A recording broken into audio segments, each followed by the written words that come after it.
Hey, what's up, everyone? Welcome to another edition of Tex Talks. And we got our special guest here today.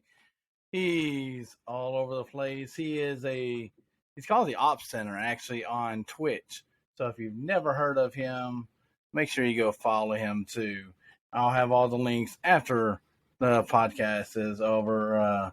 We're going to welcome in my friend, my moderator, my admin, Maverick, aka the Ops Center. Howdy, Hey, howdy. welcome. Thanks for being a part of this awesome broadcast or podcast. Thanks for getting me out of bed. Well, it is. I'm an early bird. I don't sleep much these days. I wish I was an early bird. Oh, yeah. And so we're going to talk just a lot about gaming, streaming, and anything else that you can think of. And if you have any questions for me, feel free to ask away. All ears, and I can answer. I'll answer what I can. And so, let's see. Tell me just a little bit about yourself. I mean, I only know a few things about you. Yeah. So I grew up in Pennsylvania. Decided that life wasn't for me, but I didn't see any easy way out of that life. So joined the military. Did 8 years in the Air Force. Met a whole bunch of cool people. A couple people that I know from back home. A couple people from the military. We got together and just decided, we love playing games. So then we formed this channel called the Ops Center. It's me, one of my childhood friends, and a couple military guys that we got together, and we're just out having a blast, playing games, raising money, and any money that we make from our stream goes Awesome. to some sort of charity or back into the stream to make it better, to get more money for charity. Exactly. Nope. That is really awesome. Like I said, I knew some things about you. I didn't know the full deal. And you're one of the coolest person I've ever met. But I don't have my sunglasses there. I'm sorry. and what I don't know if we met before playing GTA. Recently, I would say a few years ago, might have been last year. You had like 5 different voices for the role playing. How do you do that? Oh yeah.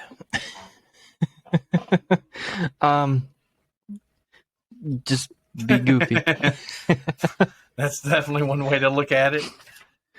And Just come up with a voice as I'm creating a certain character, just based off of how they look. I was about to say, So if I'm half bald, the front half of my head is bald, and the back half is all poofy like an Einstein haircut. I'm gonna be some sort of, very, very country accent. nice. Yeah, when we were playing on Grand Theft Auto 5 RP, I forget which one it was. Yeah, it was a server a while back. I was like, man, you were a sheriff officer? What was it, Sheriff Jalapeno or something? Or Officer? Yeah, I forget what his name is, but that was the nickname that I Well, it earned. reminded me of was it not Jeff Foxworthy, the other comedian? The jalapeno. Yeah, on the a stick. jalapeno on the stick. I actually watched all of his. Jeff Dunham, is that it? Yeah, It feels like a Jeff Dunham thing. Yeah, I knew Jeff was in there. I couldn't think of his name for a minute. And but yeah, I've actually watched all of his stuff, and you and your 5 voices or characters remind me of Jeff Dunham's acts, pretty much. Yeah, I do the really, really, really bad Mexican impression, the really, really bad Irish impression. That's the best part about Irish impressions, is they're always going to be bad. You just got to pretend like you've drank a little bit. And you're Irish. You know what? Irish do drink quite a bit. I wouldn't know because I don't really drink. But you just got to pretend like you've done a lot of it, and then all of a sudden just slur your words a little bit, raise your pitch, and then look, you're Irish. Technically, if you look at all my streams and stuff, half the time I look like I'm drunk anyway. Yeah, with some of the things I say, I'll be like, did I actually say some of that? But, That's the character coming oh, out. yeah. Well, one of the questions that we're going to get into is how'd you get your start in streaming? Yeah, so that's kind of back to the military where me and a couple buddies just decided, hey, we want to try to give back to the veteran community because we don't feel like there's enough out there that is giving Mm-hmm. back to the veteran community. So we decided let's take the initiative into our own hands and try to do something to better it. So we started a channel and just came up with schedules. We went to TwitchCon I've never been. in 2019 out in San Diego, and that was our big aha moment. And we did a lot of advertising out there to try to get some viewers, some followers, something to. The viewers and followers are for us at the Op Right. Center. Like that's our like, hey, pat on the back, like we did it.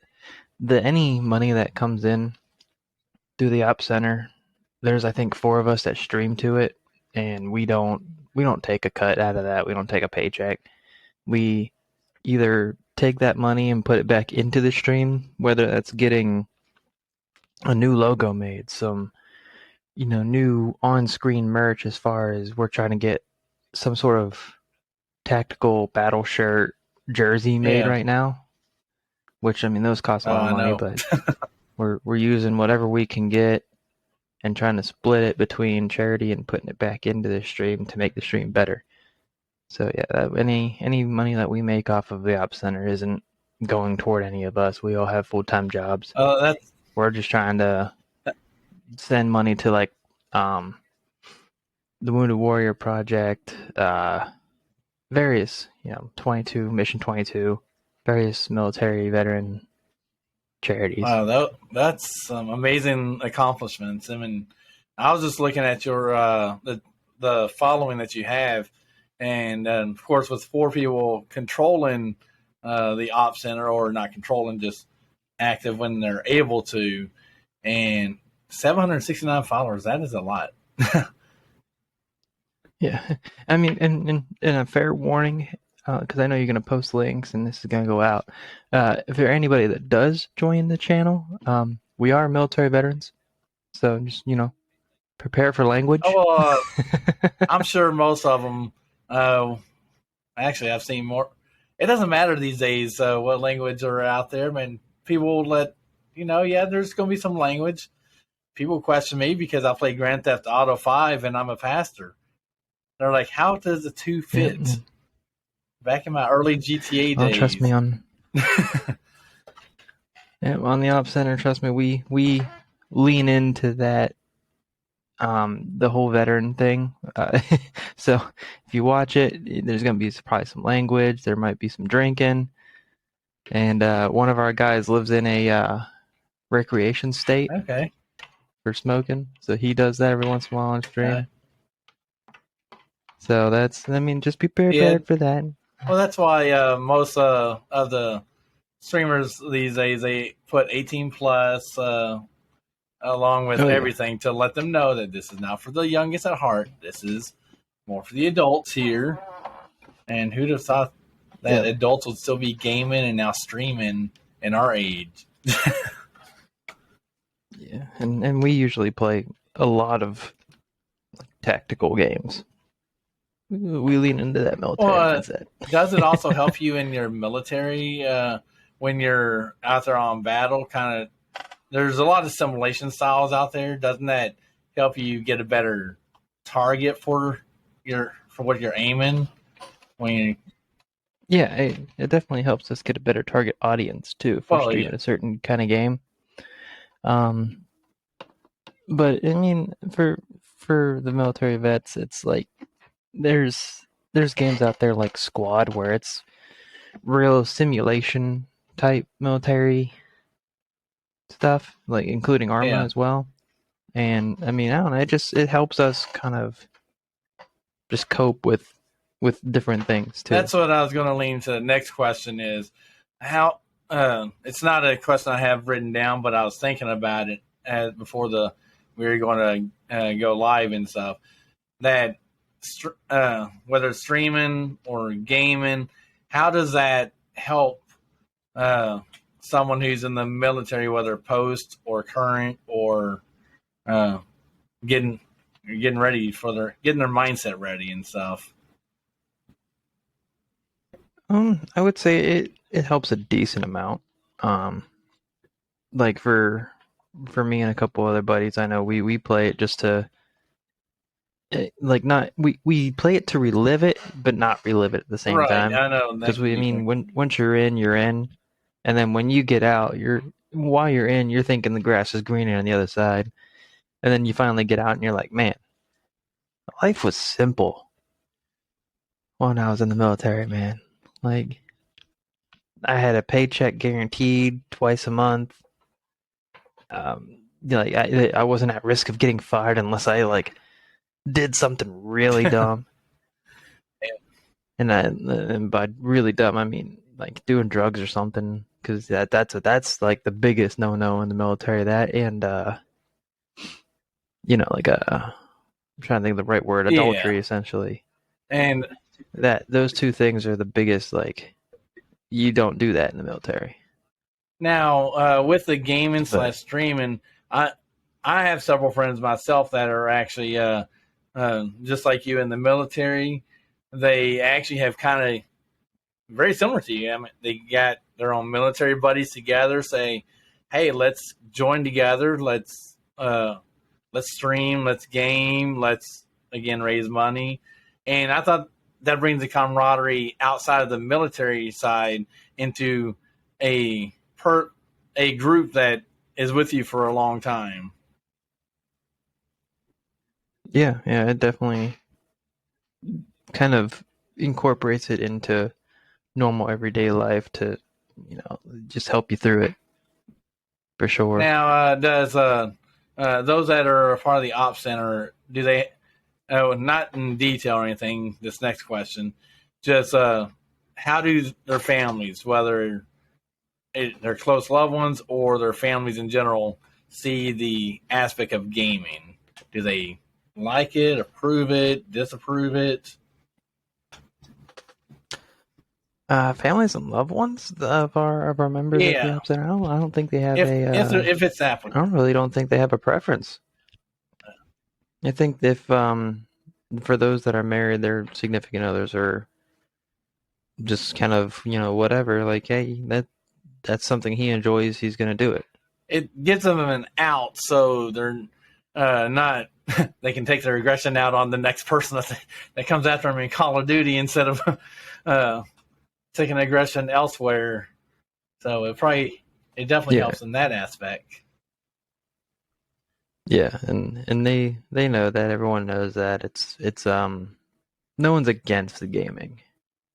Let me put it that way. No one is like none of our significant others, none of our family members are against gaming. No one says, "Hey, that's a thing for children," Right because they kind of see how it helps. now, do the We get to, especially role playing games. They're the best for vets. Any role that's playing game, true. not just because you can step out of your own shoes and become whatever else you want to be. That is so true. My wife actually thinks I'm crazy because I'm still this character, Carrie Mahoney, and I mean, he's my character. He's the character that I'm not in real life, but I can definitely portray him in any situation. Smooth talker. Actually, just yesterday I got out of no, this past week I got out of 3 speeding tickets. Yet yesterday I was told, well, actually not me, but Mahoney told the officer that who just happened to be picking up someone from the prison and take him to a different destination. So Mahoney did what he does. He got himself out of the situation, and he simply said that, "Oh, I'm taking him. His girlfriend's having a baby and something." Here's the kicker. They said, "Oh, the hospital's in the other direction." I was like, "Whoopsie." So And I love the role playing aspect. I haven't done it enough, but in the last few years, and I just recently got started back into it this whole week. I've just been going strong on Facebook, and the numbers. I was like, what has happened here? I haven't played this in forever. It seemed like I got numbers back when I first started streaming. Yeah, and that's the beauty of role playing games is they bring in views because you're role playing. They don't know who you're role playing, so they're gonna click on it to really see. All right, well, what's this person doing? And then that's for the viewer. For you, it's more of like a release from normal Yes. life, where every day you might be stressed about like bills and stuff, but when you're role playing, it's completely different. I don't got bills. I'm just I'm an orc in the middle of this fantasy like desert using magic to heal people. Like that's Yeah. role playing. It's not what you can normally do. You're becoming something else. Oh yeah, and that's the beauty of it. I mean, being someone that you are not in real life, but uh, you can just have it fun, have your own imagination. I have another question here. Which streamer had an impact in your life? Man, I know there's lots of them out there. there's lots of them out there, and I watch a decent amount of them. But if I had to pick one that's helped me in some kind of way, man, I would have to say it's a stream house. Okay, Dreamhouse. so yeah, there's a small group of people. They got together. They bought a house, and for the most part, their jobs are stream. They try to do a 24-hour stream, so like they're Is never it like offline. Hype House? Kind of, but they that it's weird. Like they do a 24/7 stream. Wow. Obviously, they have to turn it off every once in a while because Twitch has the thing on streaming for X amount of hours. You got to restart your stream. Right, and also it's not good for your body long term either to be sitting in a position for long periods of time, or your eyes. and that's why they have the people inside the house pay rent through streaming essentially. So they make a decent amount of money. I mean, they make enough money that they can pay for the house every month. But yeah, it's just a group of people living in a house. They take it's like an 8-hour job. They take 8-hour shifts a day, work 5 days a week. They get 2 days off. It's like a normal job. But they're called DTQ. DTQ. I'm gonna have to look that. Is and it on it's Twitch? It's short for Down to Quest. Is it just on Twitch? Yeah, they only do it on Twitch, and they're very into purple and galaxies. So that's how you'll know you're in the right place. Is it like down to Quest? Is that the one?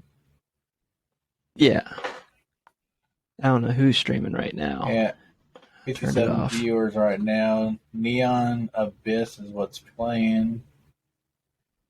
Yeah, and what they've recently started doing, if you're a streamer yourself and you get kind of familiar with them, they do stream team takeovers. You join, quote unquote, join their stream team, and they have shifts open, like 8-hour shifts open throughout the week. There, if you want to stream, you can stream on your channel. That way you can get your viewers up, and they will like show your stream on their stream so that they can get a break too. A lot of people are doing while that also these keeping days. With their 24/7. And when it comes to showing people's stream on other channels, some do it to more just watch. Although I don't know how they would get viewers unless they say, "Okay, go to this channel." Oh yeah, for sure. They the way they do it is you're on your own channel, you're streaming. They stream your channel while you're live. you have to agree to have both of the chat windows open. That way you can communicate with your chat and their chat. Okay. And you can advertise all you want. Even though they're not streaming, they're always in that chat, and they'll post the link to your channel just periodically. That Wow. way, if you like what you see, click the link type deal. Yeah, I'm a part on Twitch, a part of a group. I think it's like small streamers, something like. No, Spock. That's what it is. I'm part of. Back in my early Twitch days, Spock sent me an invite, which is a bunch of smaller streamers, and I was like, "Wow, I'm a part of a group."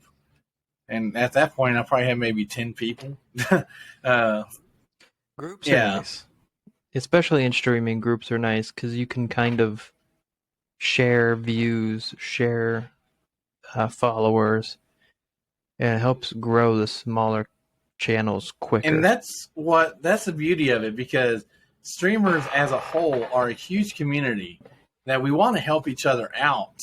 And I mean, we do what we can on our end. No one can never guarantee that this person will stay there forever, but we'll help build and get, especially if they haven't reached affiliate. We want to make sure that if you're on Twitch, that you are able to get that affiliate status so you can start actually earning some money. Yeah. And YouTube has their own thing. YouTube is tricky to do. It's a whole new. They're more of shorts. They're more for. They don't even have a live support team, so your best bet is record something, upload it. That's as good as you'll get. And Facebook has evolved. It's had its plus, and it's had it. Facebook works sometimes, and half the time it doesn't work. I hate the fact we have all these followers, but only a certain percentage gets notified. You would think that they all get notified. Yeah. But that's the beauty of Twitch, is the follower selects who they want to be notified for, and they don't skip a beat. Awesome. All right. So, next question. If you can name your top 5 streamers from any platform, there's a lot of platforms you can add: TikTok and Instagram and just about any other platform out there. If you can name your top 5 streamers from any platform, who would they be? Oh God, definitely DTQ. Gotta give them the love, because they've shown me plenty of love. Yeah. They paid for my TwitchCon essentially. Awesome. So yeah, DTQ. They're on Twitch. Big Tex, always try to watch whenever I can. Big Tex Gaming. He's on Twitch, Facebook, unless you don't know about him. I try my best. Number 3 would have to be. She is mainly on Facebook, but she's been doing a lot of Twitch lately. Her name is Breezy. Breezy. Are you talking about Breezy? Breezy. Breezy. Oh yes. Yeah, I follow Breezy. Breezy. He's changed his content recently. Yeah. He's done a lot of GTA 5 role playing himself. Oh no, different person. I'm thinking Breezy's World, I guess. Yeah, she usually plays a lot of kind of battle royale. She plays a lot of Call of Duty, a lot of Apex Legends, stuff like that. Okay, I was thinking a different person. But yeah, Breezy. Sistren or something? That? No. Let me see. I guess their search bar doesn't help too much.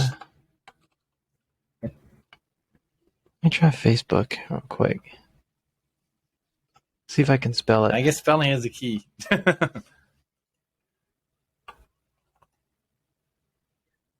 Yeah, it's BRE and then space EAZYY. That's a different spelling. Yeah, Breezy. And yeah, she's great. Hilarious. Yeah, she's been doing a lot of Facebook. She's I think, partnered or whatever Facebook Yeah. does.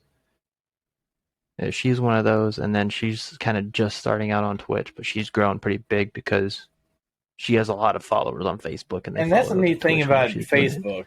I mean, I was Facebook early on, that because of their reach and who you can impact, it's a lot easier that way instead of coming from a Twitch side where you don't have the following.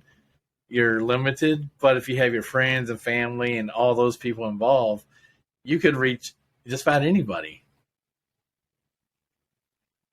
Yeah. Oh yeah, So that's what number 3. take your time. Number 4. Number 4 has to be my buddy Dreadicus. He's on Twitch only. Right. I know him real life, so anytime he's on, I try to watch him too. He's been doing a lot of VR workouts, basically playing Beat Saber with like wrist weights on. So he's hilarious. He's also a veteran. His name is Dreadicus Bane. And then number 5 has to be probably one of the biggest streamers in the world. I watch them as consistently as I can because they're funny. Met him in real life. He's real cool, down to earth. And I didn't meet him at a convention because when you're at conventions and you meet people, famous people, of course they're down to earth. That's what they're paid to be. They're paid to be there. They know they're gonna be meeting fans, so they got to be down to earth. Oh yeah. When you just generically and naturally meet somebody out in the wild, that's when you get to see the true self. And it's Tim the Tap Man. Oh yeah. I follow him on Facebook. Yeah, I met him plenty of times. He's actually living by me now. He moved from his northern home, and he lives maybe 20 minutes away from me. So we run into each other a lot. But yeah, he was actually with Ninja. He's real cool down there. And another streamer at a hockey game, seeing the Tampa Bay Lightning against Colorado Avalanche recently. Yep, he travels a lot. He'll go to Dallas for NFL games because he's a Cowboys fan. I thought he lived in Dallas because pictures can be deceiving sometimes. So I was like, oh, he probably lives in Dallas. No, he's there all the time for. He travels a lot. Yeah, he goes. He doesn't stream on Sundays at all because of. I think he takes Sunday, Mondays off because you never know when there's a Monday night game. That's true. But I think he streams mainly every day except for Sunday, Monday, and that's mainly because he's traveling wherever the Cowboys are. He's probably there. And I don't know if you probably saw one of his videos from last summer. That was actually a pretty good video. It almost reminded me of the YMCA in a way, or Beach Boys with no shirts just walking down. And there's probably some other streamers hanging out with them, or not hanging out. Yeah, that was putting together that video. That was down here in the South. And, he has all these people over with him. I got to meet Ninja because of him. Awesome. Because I just happened to bump into him whenever Ninja was down here, and they were hanging out together. I think Nick Merckx is another guy he hangs out with. Got to meet him because of him. So, do you think Tim the Do you think he helped you start your streaming career, or? Well, see, I was working at a restaurant at the time that I first met him, and I worked at his favorite restaurant. Like, he would come in at least minimum twice a week. Because I don't know, he just loved the place. First time I saw him, I really don't get starstruck, but I was also working. So I'm gonna pass it off to, I'm not starstruck. I was just working and dedicated to the job. I wasn't afraid to go up to him. But no, I'll be honest. I was kind of intimidated going up to him, and also felt bad if I did go up to him because he's a famous guy out in the wild. Of course, people are going to go up to him left and right. Yeah. I just kind of want him to enjoy his meal. But no, the first time I went up and talked to him, he asked me if I streamed. That was the first thing. Like, he asked me, he was like, "Hey, Love what you're doing. X, Y, and Z. I gave him the whole spiel from my end. He's like, hey, are you a streamer? It's like a small one. I'm trying to grow my channel. He's like, all right, well, come here. He handed me his phone. He said, all right, what's your stream name? Dang. and he handed me his phone. I typed it in. He's like, well, watch this. He clicked the follow button right there. I'm like, man. Wow. Man, Tim the Tap Man's Dang. And then he gave me his number. So I have Tim the Tap Man's number. I can say that. And we just chat every once in a while. Real cool guy. And he sat down with me one day and just discussed streaming. Like, hey, this is how I did it. It might not work for you, but this is how I did it. And he kept giving me tips, tricks, just trying to give me ideas on how to grow my channel to boost it. Now, what advice would you give to new streamers? First and foremost, a brand new streamer, find a good community. In that good community, I'm sure someone in there has a stream team, or the community itself has a stream team. As a new streamer, make sure you do your research, though. Don't just join a random stream team because stream teams are great. But do your research, because you might not agree with some of the values and morals that stream team represents. But find one that you agree with, because that's the community you're going to get from it. Join a stream team. They can help you boost your views, boost your following up into a certain point. That's number one. Number two is don't burn yourself out. Don't try to make it something that it's not going to be in the first 3 days. It's a marathon, not a sprint. Don't. Some streamers are out there. They're known for certain games. Like when you think Ninja, you think Fortnite. They're known for that. And if that's the kind of streamer you want to be, go for it. Pick a game and only stream that game. You can play other games on your own time, but only stream that game. But in my personal opinion, I give the best streams when I'm having fun. Let's say I'm a Call of Duty streamer and only a Call of Duty streamer, and I'm not having fun with the game anymore, but I have to stream this game because that's what I'm known for, and I'll lose viewers if I don't. It's not going to be the best stream. It's not going to be great. So be a variety streamer if that's what you want to be. If you only like Call of Duty, be a Call of Duty streamer. XYZ, whatever game you like. If that's the only game you like, play it. Stream it. I like variety streaming because, I race a lot. I play Formula 1 a lot. I wish I owned it. Yeah, it is a great game. But I race a lot, and it just, if I want to stream on a Saturday night and I don't feel like racing, I'm gonna play something else. Yeah, sure, my view counts may go down, but I'm already a small streamer. My view counts are already down. But I'm gonna have fun, and when I'm having fun, my community's having fun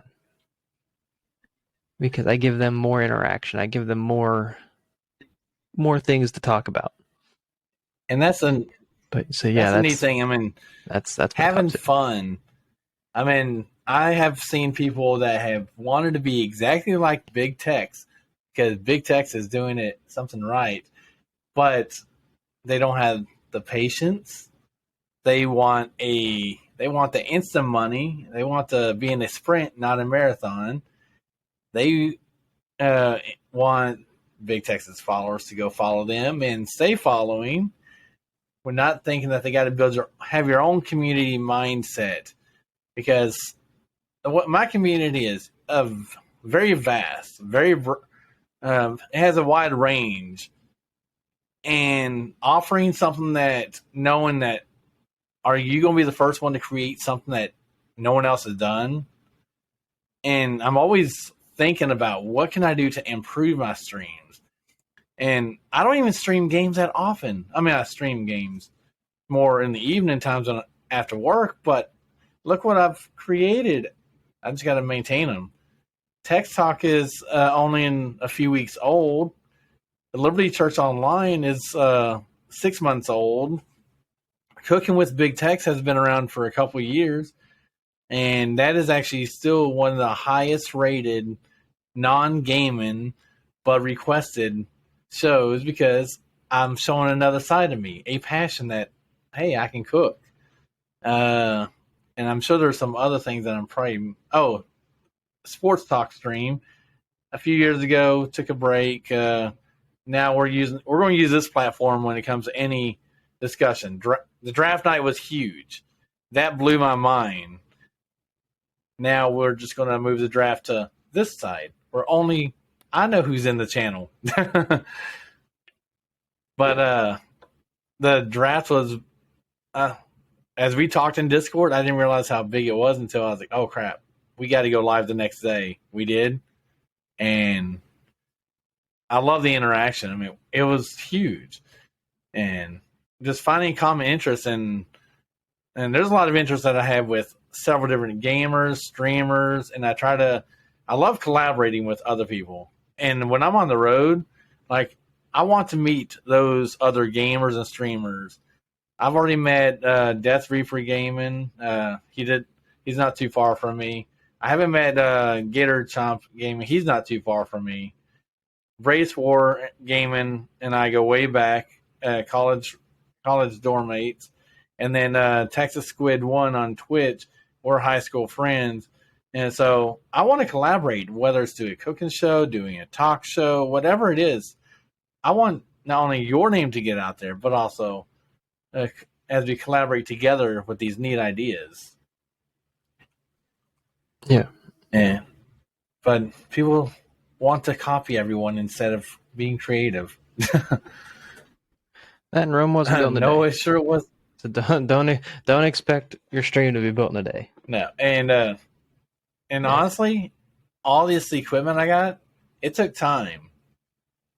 I mean, I'm still paying on some of the stuff that I invested in.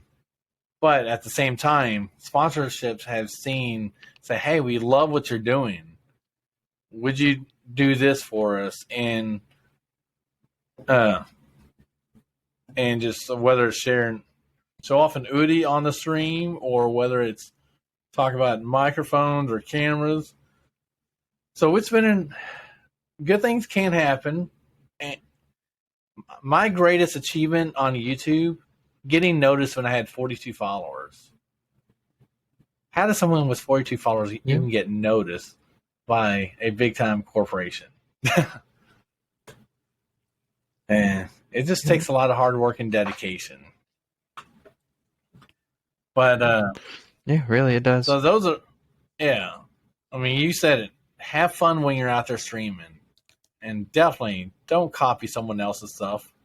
Research is key. Yeah. As Maverick said earlier, how I did my research, I studied what they were doing.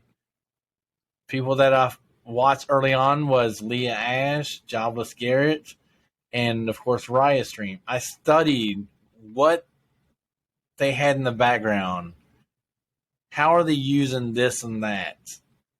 I didn't ask any of them how to even start my stream. The only question I ask on YouTube is, how do I set up Streamlabs? Because I didn't understand the software. Yeah, that's not user friendly. Yeah, those softwares are not user friendly. They're not, and but once you have to know what you're doing. Once you actually understand how to use it, like I could teach Streamlabs and OBS Studio and Twitch Studio to other people because I love softwares like this. Now that I know how to operate it. And knowing your computer is very key. If you know like my desktop cannot play no games whatsoever, even after all that work that was put into it. Needs a stronger graphics card. And hopefully that's the only thing wrong with it. Otherwise it might be the motherboard. But so I'm disappointed that Christmas I was like, yes, I got the desktop. But yet it still can't play. Most people that are tuned in are also like, I have this laptop here and they want advice, which we all don't mind giving advice, but you really need to know your own software, computer, study it, because there's going to be questions that's going to be asked that you need to know how to answer. And Yep. knowing through all that research that's been done. But we're going to go into our next question here. COVID was big for streamers since people never left their home. The pandemic is in its bypass stage, if it's not already. So, what are your thoughts on where streaming and content creation is heading now? Honestly, I don't think it's going anywhere fast. I think it's staying right where it is from COVID. And I say that because COVID happened and people got used to kind of staying home. Yeah, there's people out there that are like, I stayed home long enough. Now it's time to get out. But what happens when they're done getting out? They come right back home and they pick right back up where they left off for quarantine, which is, I'm going to watch my favorite streamer. Yeah. Or watch my favorite YouTube channel. Any sort of content creation site, medium, platform, whatever you want to call it. It's all a boost. And I don't think that boost is going anywhere. Now, do you think, I know over time, like right before summer hit, viewership all around, that's all platforms have just took a huge decrease. And recently there's been a huge surge because it's summertime, people are out of school or they have nothing to do. Have you noticed that on any platforms, even when you're streaming and stuff, have your viewership even gone down really? I mean, my viewership is always small. But that's also the bane of a variety streamer's existence, is the fact that they're not known for one thing, so their viewers don't know what they're going to get when they tune in. True. But honestly, from watching other people, other channels, I'm not saying like big people like, Tim the Tap Man and Shroud and all them. I'm not saying those people. Those people are always, doesn't matter what they're doing. They could be clipping toenails on stream and they'll have thousands of views. But medium-sized streamers, I'd say their views increased during quarantine and really haven't fell off. All right. They just adjusted their schedule based off of when their views come in, because people are back to work now, so they'll stream later in the day so that the people who are getting off of work can come home, relax, and watch. Oh yeah. I mean, it's one of those questions that some say that, yeah, it's gone down. They lost all those people, but what are you doing to try to keep the people entertained too is the next question. Because if you're not not necessarily changing it up, but if you're not maybe entertaining enough, and they're like, oh, I'm going to another streamer. This dude's not as fun as he was when I first watched him. Yeah, I mean, then you as a streamer don't need those people. And because all streamers will have, a bad day or something where they're not as entertaining as they usually are. And if those people leave because of that, then you really didn't need those people to begin with. Exactly. And one thing that I've come to realize that in my years of streaming is that you just said a few minutes ago, you're going to have your dedicated people with you. And thankfully, during the transitions that I've made personally, back and forth, trying to grow other channels as well, that I've had a strong following follow me to those other places. And there are some that just never made the jump, but I never forget a name. I never forget a person, a face. I always make myself known, and just recently got really plugged back in on Facebook and just say, hey, let's do this again. Let's have fun with it. And having fun is the key. Now, where do you see yourself in 5, 10 years down the road when it comes to like streaming and gaming? Gaming, I'll still be doing. Don't know what Yeah. games yet, because that's 5-10 years. There's a lot of games to come out between now and then. But I mean, gaming, I'll still be doing it. All right. Streaming, I plan on doing it still. Obviously, I hope to be bigger than what I currently am in 5-10 years. I hope to at least grow a little bit. I'm hoping I'm not sitting on my plateau. But I mean, I'll still be doing it for sure. And many of y'all probably don't know that Maverick and I, we were in a fantasy football league together. He narrowly beat me. Narrowly. We had a two-headed race. I beat you off a technicality. It was a technicality. We had one bad day, and that's. But again, we have such a good time when we did fantasy football, and we didn't put the league together. That's actually Duckside and Gaming that put the league together, and two big Texas Gaming people came in there and swooped in there and took everything, but took it by storm. And yeah, that was so. Hope August will be rolling around. Are you going to be playing the new Madden comes out? Honestly, I don't know. I don't know because they consistently haven't given me something to look forward to.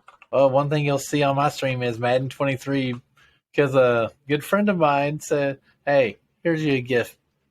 So I got Madden 23 pre-ordered already. And now you're a part of the football league last year too, right? Yeah, that's what I thought. Yeah. I don't know why I was thinking otherwise. Did you like the football league? I was the big old CLE. Did you like how it was run? Could it be better? Would you like to do it? No, I like the football league. It's definitely it's what I've been looking for, just never found it. What do you mean by that? Until, I started watching you, and I've wanted to be in like a football league where it's not just me and my friends, right? I wanted to be in something a little bit bigger where instead of having 3 teams user controlled and then everybody else is AI, I wanted to be something bigger than that. I'm glad that we're able to offer that for the time period. And we still got some people who are diehard Madden people. I'm like you. I have become a variety streamer for a variety of reasons. Like, I do sports. I don't do well in racing, but I do sports. And I have mastered all Madden to the point that on Madden 22, I have won 4 Super... Oh. Yeah. Let's see. Season 5. I won 3 Super Bowls, I think, or 4, and lost 1. I lost against the Bears this last one. It was bad. I had to bring Tom Brady out of retirement for that one.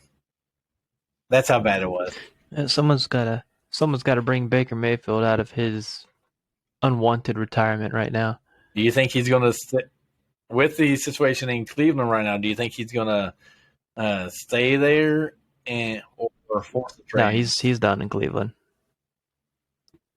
He's done in Cleveland. There's nothing Cleveland can do. And they brought it upon themselves, literally.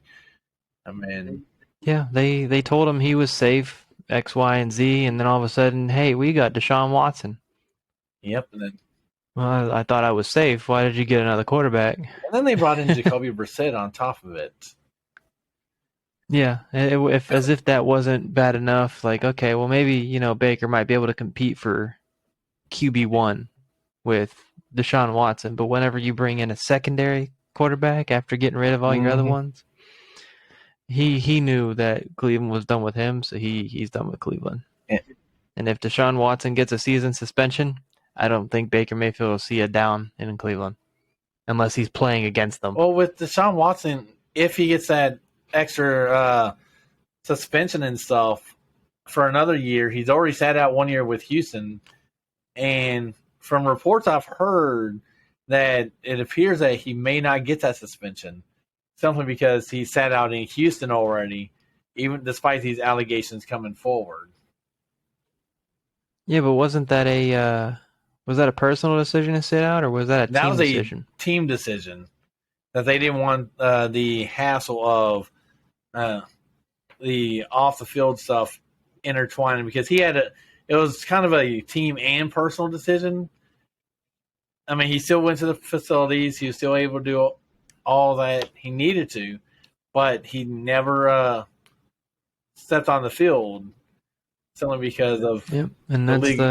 that's the best part about punishing yourself for something that you did or didn't do. I mean, I'm not, who am I to say that he's guilty or Right. not? I wasn't there in those situations. But that's the beauty of punishing yourself is you could do something real illegal in real life and you can punish yourself and turn yourself in.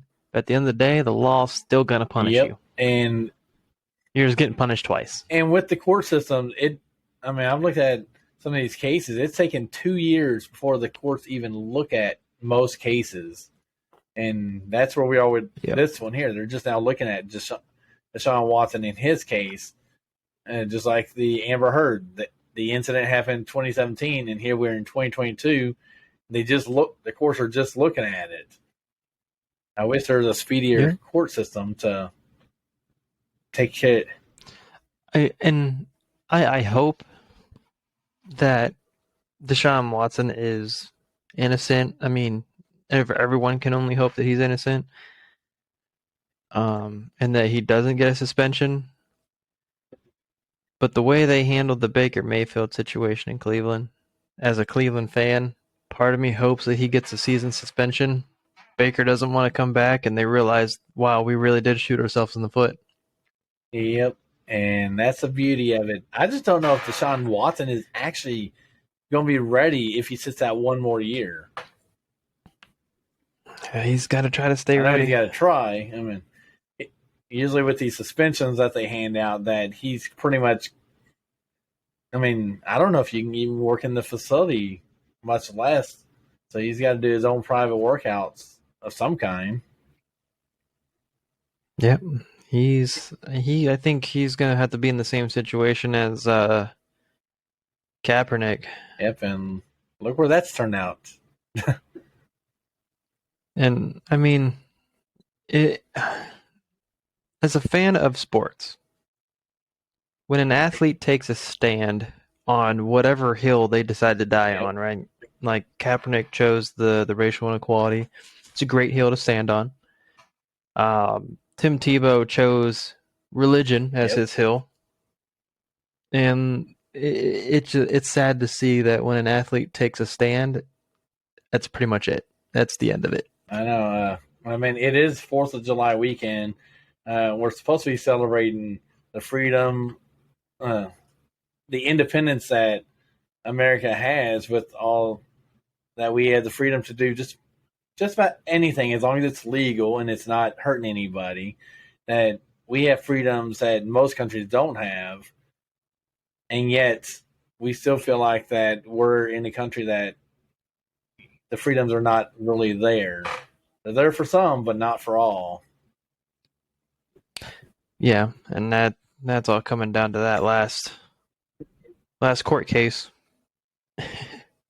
Well, the last overturn.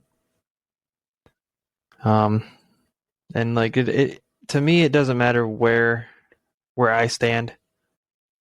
Rights were taken away, in my opinion, and I fully believe that the people behind overturning that blurred the line between church and state. We're supposed to have a separation, but that line was blurred in order to overturn it. Yeah, and there's a lot of gray lines. Because that was definitely that was definitely not a court separation between church and state decision. That was my personal religious beliefs have affected my decision in this kind of thing, and that's what I don't agree with. It doesn't matter what religion people are, if you celebrate a religion or not. There's got to be a separation between personal beliefs and I don't know what I Well, don't know, but it's almost like basic. trying to No, separate your I wouldn't say conscience, basic. because Yeah, your conscience. You remember the back in the day and when they had the devil on one side, the angel on the other, and they're battling your yeah, minds for what's right. I mean, uh, you're. I mean, there's several court cases like what just happened recently. Um, people are a lot of people are influenced by a lot of different things. They're influenced by each other. They're influenced by religion. They're influenced by politics. How do you separate the influence from those different aspects into making a decision that is supposed to be the right decision? yep. And just like I heard on and one of my favorite shows right now. I've been watched it a bit. I've binged watched it. Um, but one of the favorite lines I actually just heard it last night, and it hits very true in this situation. Is there's a difference. There's two things that belong in this world. It's just and legal, and they are not the same thing. You can be just without being legal, and you can be legal without being just. Very interesting. They don't go hand in hand. And a lot of these cases with the legalities, I mean, all of a sudden there's a fascination for the. I don't think I've ever seen so much fascination for all these rules, everything the Supreme Court has done. There's been a fascination, and whether the media hypes it up or Yeah, not, but do the people understand what is actually being done and how it's done? And yeah, and then I mean, making abortions. They, I don't think they made them illegal by overturning Roe versus Wade. I think it was more of a. It's not federally recognized as legal, but the states can do whatever they right, want. and So then it's down to the states where now it's not a protected thing where every state can do it. It's an unprotected thing where if the state wants to, they can do it legally. If the state doesn't want to, then guess what? It's illegal in that state. that's what a lot of people I know do not quite understand how it's operated. You just mentioned a few minutes ago that the protection from the federal side of things, but all they did was they left it up to each state, individual state, to make the decision, and they're I think they should go back and revisit this case personally. I think they should revisit maybe overturning the overturn, not necessarily to federally protect abortions, but because in some cases abortions are necessary to save lives. right. But the term by And itself is putting it all into one big bubble, pretty much. yeah, and that's the problem is they put it into a big bubble And and made it to where all abortions, whether necessary to sustain the life or not, are now up to the state and whatever the governor of that state or the state representatives believe is to be right. Which I mean, again, that's the separating your conscious basically to do what's right or what you view to be right, exactly. and that's what states have to do is they're doing what they view to be right, which is some states are making it illegal because they're pro-life, and some states are not doing it to because they're pro-choice and they realize that maybe some of them may be good. Well, Some abortions may be even on the necessary. pro-choice, because I believe we all, again, I'm pro-life and I'm also pro-choice because the fact that yes, we all should have a choice, but they're including the recent argument of what just went down with the women's rights.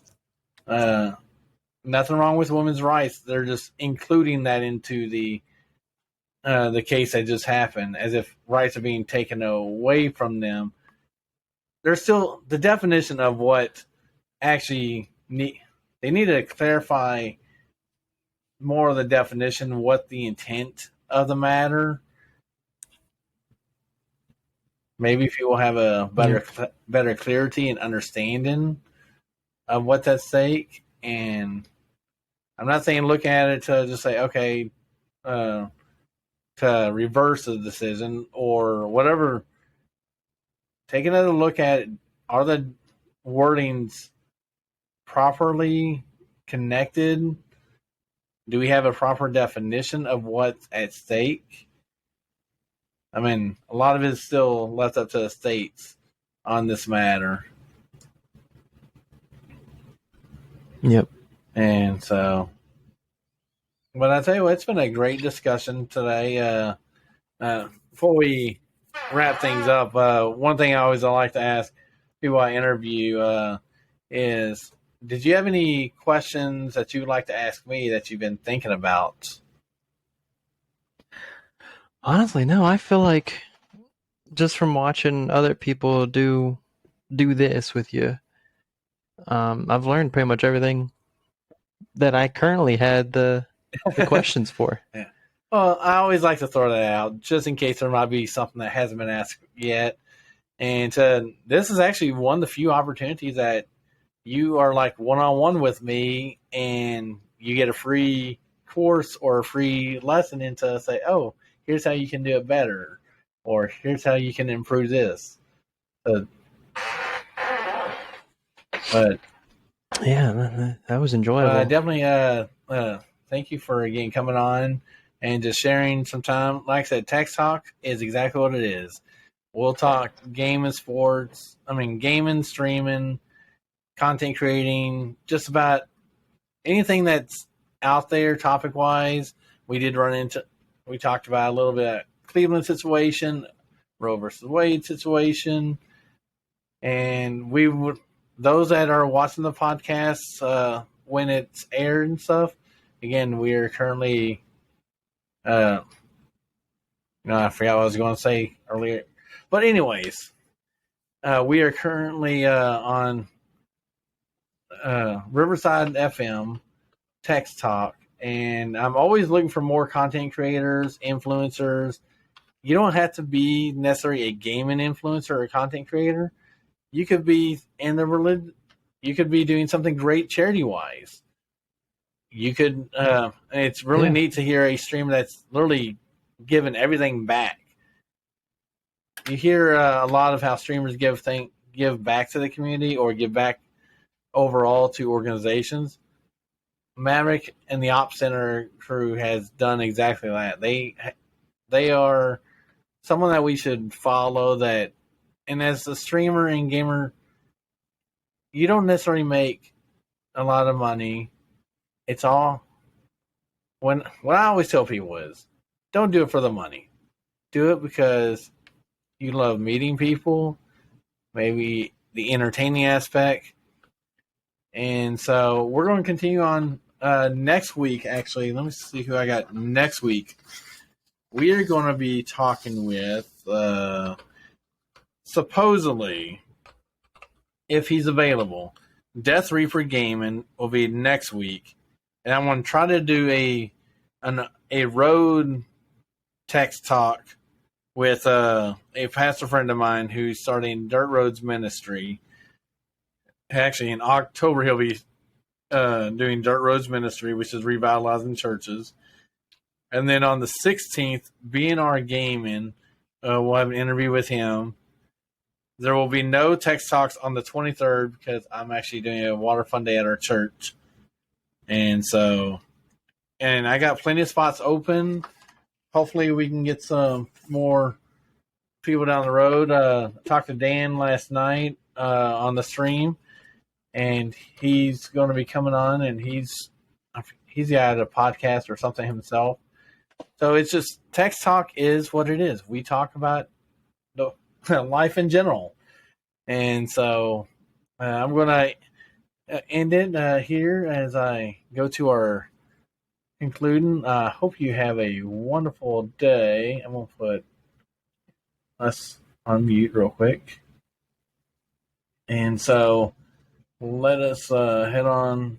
Y'all have a great day, and remember, I have all the links to the Op Center soon enough. So until the next podcast, this is Big Tex Gaming, aka Tex Talk, signing over and out.